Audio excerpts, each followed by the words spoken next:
네, 저기 2장에 했던 연습 문제 몇 개, 2개, 3개 정도만 좀 보고 넘어가도록 할게요.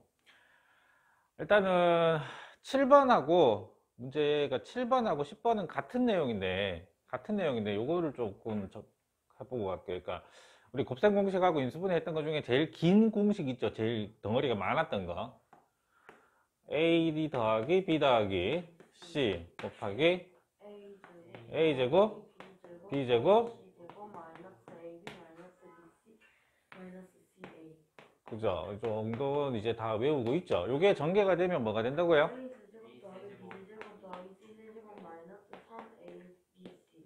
요렇게 된다는 것도 이제 잘 기억이 나요. 자연스럽게. 근데 우리가 지금 살펴볼 게 두 가지가 있는데, 근데 저번에 설명을 했던 것 같은데 7번하고 10번이 둘 다 이거하고 관련된 내용인데, 첫 번째가 뭐냐면 일단 A 더하기 B 더하기 C가 제로면 어떻게 된다고 얘기했었죠?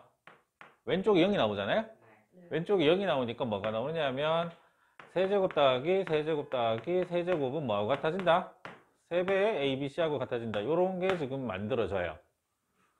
맞죠? 네. 또 지금 이제 이 7번하고 10번하고 관련된 내용은 뭐냐면 이제 이쪽 부분인데 이 뒤쪽 부분인데 이 부분이에요. 이 부분. 그러니까 저 부분이 어떻게 바뀌느냐에 대한 얘기인데, 설명을 이거 인수분해 할 때 얘기했던 것 같은데, A제곱 더하기 B제곱 더하기 C제곱에 마이너스 AB 마이너스 BC 마이너스 CA 요거를 조금 바꾸자 그랬죠. 변형을 좀 하자. 어떻게 변형을 하느냐면 2분의 1을 하고 전부 다 어떻게 2배를 해버리자. 그러면 원래 거랑 같죠? 맞나? 네. 2배를 해버리면 되잖아, 그지? 그러니까 지난 시간에 얘기했던 거 맞나요? 얘기했던 것 같은데. 맞죠? 얘기했던 것 같죠? 그래서 어떻게 갖고 올 거냐면 A제곱 하나, B제곱 하나, 2AB를 갖고 오자. 맞아요? 그럼 어떻게 된다 그랬죠? A-B의 제곱. 맞나요? 그 다음에 B제곱 하나, C제곱 하나, BC, 2BC를 갖고 오면 이거는 B-C의 제곱이 되겠죠. 그럼 남은 게 A제곱 하나 남고 C제곱 하나 남았으니까 요거 갖고 와버리면 뭐가 되겠다? C-A의 제곱 정도가 되겠다. 맞나요? 그래서 얘 덩어리가 지금 이렇게 두 가지 측면에서 살펴볼 수 있는데, 우리가 지금 살펴볼 거는 아닌데, 이게 수학하에서는 이게 0보다 항상 크거나 같다라고 하는 부분을 좀 관심을 가질 거예요. 그렇잖아요? 제곱, 제곱, 제곱. 제곱 더하기 제곱 더하기 제곱이니까 항상 0보다 크거나 같겠죠. 근데 이제 만약에 이 값이 0이다 라고 하게 되면 어떻게 되느냐? 0이다 라고 하는 말. 0이고 0이고 0이어야 되겠죠. 맞아요? 그래서 얘가 0이다 라는 말은 이제 어떻게 되느냐면 이거 0되고 이거 0되고 이거 0 된다는 얘기니까 뭐가 나온다? A 이퀄 B 이퀄 C가 나오게 돼요. 이렇게 되는 겁니다. 아시겠죠? 그래서 7번은 지금 7번하고 관련된 부분은 뭐냐면 A 빼기 B, 7번에는 A 빼기 B가 있고 B 빼기 C가 있고 C 빼기 A가 없죠. 그리고 두 개를 그러면은 A 빼기 B고 B 빼기 C니까 두 개 더하면 A 빼기 C가 만들어지잖아요. 그거 여기다 집어넣으시면 돼요. 되겠어요? 그리고 10번은 이제 이쪽 부분, 10번은 요거하고 관련된 부분이 될 거예요. 요게 0이니까 A 더하기 B 더하기 C가 0은 되지 않잖아요. 10번에서는 삼각형의 길이니까, 양수니까 0은 안 되잖아요. 그래서 얘가 0, 이거 0이 안 되고 이게 0 되는 부분이니까 이쪽하고 연결시키면 되겠다. 요거 두 가지를 좀 알아두셔야 된다 그런 얘기고, 그 다음에 하나 더 해볼게. 뭐냐, 8번을 한번 좀 해볼게요. 많이 질문하는 것 중에 하나인데, A제곱 더하기 B제곱은 1, 다음에 C제곱 더하기 D제곱도 1. 근데 AC 더하기 BD, AC 더하기 BD는 1. 근데 AD-BC, AD-BC는 얼마냐? 이걸 물었는데, 이 형태는 나중에 수학하에서 다시 나옵니다. 이런 형태 연결된 거는 되게 유명한 문제라서 뭐 수학하에도 다시 나오고요. 뭐 이것도 수학하에서 다시 나오고요. 요거 때문에. 이거를 풀려면 뭐 여러 가지 방법이 있는데, 네. 여러 가지 방법이 있는데, 지금은,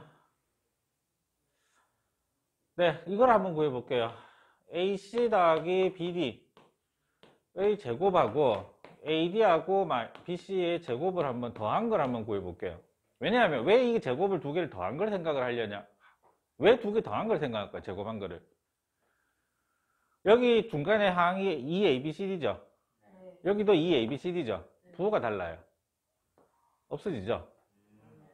그래서 지금 그렇게 만드는 건데. 그러면은, 남는 게 A제곱, C제곱, 다음에 B제곱, D제곱, 그 다음에 A제곱, D제곱, 더하기 B제곱, C제곱. 이 정도가 되죠. 그래서 요렇게 짝을 지어보면 A제곱으로 묶어버리면 C제곱 더하기 D제곱이 되고, B제곱으로 묶은 거를 보면 여기도 C제곱 더하기 D제곱이 되죠. 똑같죠? 그러니까 인수분해가 된다는 얘기예요. A제곱 더하기 B제곱 곱하기 C제곱 더하기 D제곱. 맞나요? 근데 얘가 얼마? 1. 얘도 얼마? 1. 1이죠? 근데 얘도 1이었잖아. 그럼 얘는 얼마 남아야 돼요? 0 돼야 되겠죠? 맞아요. 처음에 이거 1이었고 더했더니 1 나오니까 1 날라가면 얘는 0. 그러니까 왜 요거 두 개 제곱을 더했겠느냐를 이해를 해보시면 돼요. A, B, C, D가 지워지니까 이렇게 인수분해에 대한 형태로 만들어지는 겁니다. 뭐 요 정도고 3장에 대해서 우리가 이제 또 해볼 건데, 3장에 대해서 우리가 하려면 뭐를 조금 더 해야 될 거냐 하면, 뭐를 좀 할 거냐 하면, 우리가 실제로 앞에서 했던 내용들이 곱셈 공식하고 인수분해잖아요. 근데 그 부분을 우리가 조금 그 전에 했던 거, 제일 처음에 했던 게 뭐였죠? 식을 식으로 나누는 거, 다항식을 다항식으로 나누는 부분을 한 거죠. 맞나요? 다항식을 다항식으로 나누는 부분에 대해서 좀 생각을 했던 건데, 그 부분을 좀 먼저 조금 해보도록 할게요. 뭘 할 거냐면, 다항식을 다항식으로 나누는 거 제일 처음 했었죠? 그 부분을 한번 갖고 와볼게요. 어떤 거를 해볼까요? 뭐하지? 3차식? 네. x 세제곱, 다음에 더하기 2x 제곱 마이너스 5x 플러스 마이너스 3 정도. 얘를, 그죠? 얘를 직접 나누기를 하는데 x 더하기 1 정도로 나눠볼게요. 되겠어요? 자, 직접 나누기 하려면 이제 얼마 x 제곱이 필요하고, x 세제곱 더하기 x 제곱, 그 다음에 빼기 5x니까 다음에 더 x 제곱 더하기 x, 그 다음에 이게 마이너스 4예요? 마이너스 6x 아니야? 맞나요? 그 다음에 마이너스 6을 주면 마이너스 6x 플러스 6이니까 9. 마이너스 6 아니에요? 네, 여기 마이너스 6이네요. 이거 틀릴 뻔했네. 틀렸죠. 얼마죠? 3인가요? 그러면 우리가 이제 이 다항식을 1차식으로 나누니까 몫이 이렇게 되고 나머지가 3이다 이렇게까지 한 거를 우리가 어떻게 썼죠? 이거 실제로? 이 말을 수를 우리가 했던 것처럼 뭐 A라는 수를 B로 나누면 몫이 Q고 나머지가 R이다 이렇게 했었잖아요? 그럼 이거를 A라는 다항식을 B로 나누면 몫이 Q고 나머지가 R이다 이렇게 썼잖아요? 그럼 요거 모양을 그대로 요렇게 바꿔 쓸 수 있겠죠? x 세제곱 더하기 2x 제곱 빼기 5x 빼기 3이라는 거를 내가 뭘로 나눴다? x 더하기 1로 나누었더니 x 제곱 더하기 x 마이너스 6이라는 몫이 생기고 3이 남아요. 더하기 3이 남는다는 거죠. 맞나? 그래서 우리가 A라는 식을 B라는 식으로 나누면 몫이 있고 나머지가 생긴다. 그죠? 요 부분을 사실 제일 처음에 한 거죠. 식을 식으로 나눈다는 거. 근데 내가 지금 이 얘기를 왜 꺼냈을까? 우리가 하려는 게 단원의 제목이 뭐다? 항등식이다 라고 적어놨는데, 얘가 무슨 저거하고 관계가 있겠다는 얘기죠. 그러면 항등식이라는 말부터 한번 생각을 좀 해봅시다. 이제 실제로 항등식, 항 무슨 뜻이겠어요? 항상이겠죠. 그죠? 그냥 등식이 A 이퀄 B라는 이런 등식이 항상 성립한다는 얘기겠죠. 항상 성립한다. 맞나? 그럼 항상 성립하는 게 있으면 다른 게 또 뭐가 있죠? 항상 성립하지 않는 거. 그렇겠죠. 항상 성립하는 등식이라 그랬으니까 항상 성립하지 않는 등식이 있겠죠. 다른 말로 바꾸면 항상 성립하지 않는다라는 말은 항상 성립하지 않는다라는 말을 바꾸면 어떻게 되겠어요? 그러니까 항상 성립하지 않는다. 어떤 값에 대해서는 성립할 수도 있지 않느냐. 그 말이잖아요. 성립할 수도 있고 안 할 수도 있고. 그러니까 항상 성립하지 않는다. 항상 성립한다. 항상 성립하지 않는다. 항상 성립하지 않는다라는 말은 무조건 안 된다가 아니라 성립하는 게 있을 어떤 값에 그러니까 어떤 값에 대해서만 이제 성립하는 게 있을 수 있다는 얘기죠. 그걸 우리가 뭐라고 불러요? 방정식이라고 부르잖아요. 어떤 특정한 값 그게 해가 되는 거잖아요. 그래서 등식이라는 걸 크게 두 개 나누면 항등식하고 방정식 이렇게 나누게 되는 겁니다. 그러니까 요거는 우리가 1차 방정식, 2차 방정식을 중학교 과정에서 배우잖아요. 1차 방정식, 2차 방정식을 배우는 거고 연립 방정식도 간단하게 배우는 거고요. 중학교 2학년 때. 이제 이 부분은 우리가 이제 고등학교 과정에서 더 추가가 되는 부분이다. 그러면 내가 이 항등식이라는 얘기를 이제 항상 성립하는 등식이다라고 했는데 얘가 그러면 항등식이라는 얘기죠. 얘는 이걸로 나누면 몫이 항상 이거고 나머지가 항상 이게 될 거 아니에요. 그럼 이거는 항상 성립하는 거라는 얘기죠. 그러니까 이 등식은 왼쪽하고 오른쪽은 항상 같은 거죠. 어떤 문자, x라는 문자에 대해서 항상 성립하는 거 맞아요? 맞나? x라는 문자에 대해서는 항상 성립을 하는 거죠. 그러니까 우리가 지금 뭐 생각을 해야 될 부분이 항등식이니까 우리가 어떤 부분을 생각을 할 수 있는데 뭐 두 가지 정도가 있어요. 이 부분은 우리가 공부를 해야 될 거고 얘가 갖고 있는 성질 자체를 좀 알아야 되겠네. 그러면 쉽게 여기가 x에 대해서 항상 성립한다. 어떤 문자에 대해서 그 항등식이냐가 되게 중요한 거거든요. 지금은 x라는 문자에 대해서 뭐 지금 왼쪽하고 오른쪽이 항상 같단 말이에요. 그러면 여기에다가 그냥 x에 대해서 아무거나 넣어도 항상 성립하는 거니까 x에 아무거나 넣어도 상관없겠죠. 1넣으나 2넣으나 왼쪽 오른쪽은 항상 같은 값일 거 아니에요. 뭐 아무거나 대입할 수 있겠다라는 얘기죠. 그 다음에 이쪽 부분을 다시 전개를 하면 당연히 얘가 나오겠죠. 맞나요? 뭐 이런 부분 두 가지 정도를 충분히 생각할 수 있잖아요. 그래서 항등식이 된다. 저 항등식이 될 조건을 좀 알아야 되겠네요. 항등식이 될 조건. 우리가 1차 방정식이라고 하긴 좀 그렇고, ax 더하기 b라는 값이 얘가 항등식이 되려면 어떻게 해야 될까요? 항상 x에 대해서 성립을 하려면. x에 내가 뭘 넣더라도 왼쪽에 항상 0이 나와야 되죠? 그쵸? 둘 다 0 나오면 되겠죠? 맞아요. 이게 항등식이 되려면 어떻게 해야 된다고?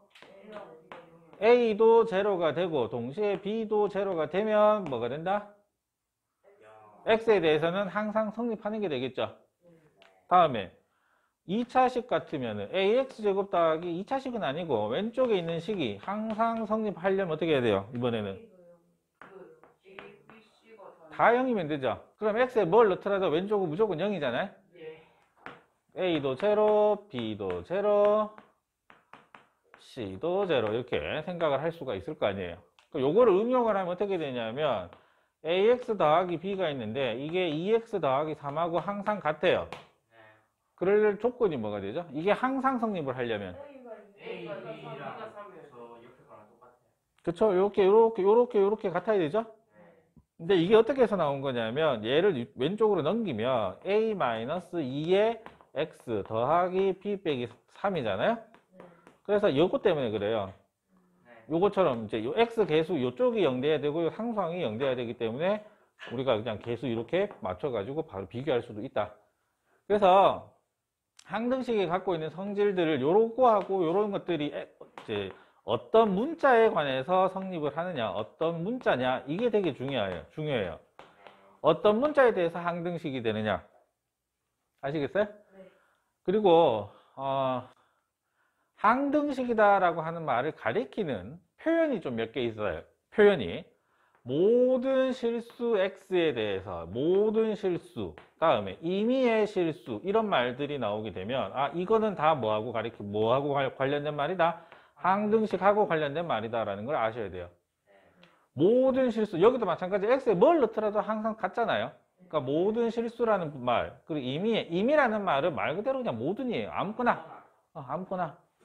그래서 이런 표현들이 붙었을 때는 항등식과 관련된 내용이구나 라고 하는 걸 좀 알아주셔야 되고, 항등식의 성질 이런 거 간단하죠. 그 다음에 우리가 저기 지금 알아야 될 부분 중에 하나가 이제 나오는데 뭐를 좀 아셔야 되느냐면 미정계수라는 말을 조금 알아두셔야 돼요. 미정계수. 미정이란 말이 뭘까? 미정. 정해지지 않은. 그렇죠. 미정계수를 정하는 방법이 뭐냐? 요거를 좀 알아두셔야 돼요. 그러니까 미정은 안 정해졌다는 거고, 뭐가? 계수가 안 정해졌는데 이거를 정하는 방법. 이 뭐냐? 그게 항등식이기 때문에 나타나는 성질 두 가지가 있다고. 뭐가 있겠습니까? 뭐가 있겠어요? 아까 얘기했죠? 항등식이니까 내가 여기 아무거나 넣어도 상관없잖아. 1일 때도 같을 거고 2일 때도 같을 거고, 그죠? 그래서 뭐가 가능하냐면 수치 대입이라는 게 가능해요. 실제로 숫자를 아무거나 넣어가지고 비교하는 게 가능하고, 그죠? 그 다음에 또 뭐 있냐면 아까 그 항등식의 성질이 있었죠? 왼쪽 오른쪽에 아까 여러분 해봤죠? A가 2 나오고 B가 3 나오는 거. 그게 어떻게 해서 된 거냐면 계수 비교를 통해서 나온 겁니다. 계수를 왼쪽 오른쪽에 계수를 비교해 가지고 어떤 미정계수, 정해지지 않은 계수를 정할 수 있다는 얘기예요. 그래서 기본적으로는 미정계수법이라고 하는 거죠. 정하는 방법이 왜 이렇게 두 개가 나오느냐, 수치를 대입하는 거하고 계수를 비교하는 거, 이게 왜 나오느냐. 당연히 그냥 얘가 갖고 있는 말뜻 그대로, 그죠? 말뜻 그대로 생각을 하시면 어떤 거, 이거 두 가지가 생기기 너무나 당연한 겁니다. 맞아요? 그러면 여러분들이 하셔야 되는 거는 뭐냐면 어떤 문제가 주어졌을 때 이 미정계수를 정해야 되잖아요. 정하는 방법이 두 가지가 있는데 이거 두 개 중에 어떤 걸 선택을 할 건지를 여러분들이 판단을 하셔야 되죠. 선택. 이걸 택하는 게 나은지, 직접 얼마 넣어서 왼쪽 오른쪽을 같다고 해서 비교하는 게 나은지, 아니면 정리해가지고 왼쪽 오른쪽에 계수들끼리 같다라고 하는 걸 찾아내는 게 나을지는 문제 상황마다 좀 달라요. 항상 여기서 고민을 하셔야 될 부분은, 항등식에서 생각을 하셔야 될 부분은 수치 대입을 하는 게 나으냐, 계수 비교를 하는 게 나으냐, 이거 두 개의 판단이 돼야 된다는 걸 좀 기억을 해주시면 돼요. 아시겠어요? 어떤 걸 하는 게 나은지 선택을 한다는 게 가장 중요한 문제. 어떤 문제에는 이게 낫고 어떤 문제에는 이게 낫고, 요 구분을 하는 거, 판단을 하는 게 더 중요한 문제다라는 걸 잘 알아주시면 됩니다. 내용 자체는 되게 간단해요.